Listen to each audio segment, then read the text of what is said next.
Utachelewa sana kubeba ujauzito kama utaendelea kukariri kwamba yai linapevuka kwa siku ya 14. Hii ni changamoto kubwa sana ambayo imekuwa ikiwatesa wanawake wengi sana.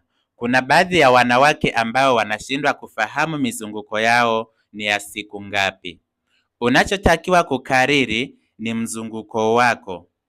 Kwa sababu, kwa mfano, siku ambayo yai linapevuka kwa siku ya 14 ni pale ambapo mwanamke anakuwa na mzunguko wa siku 28.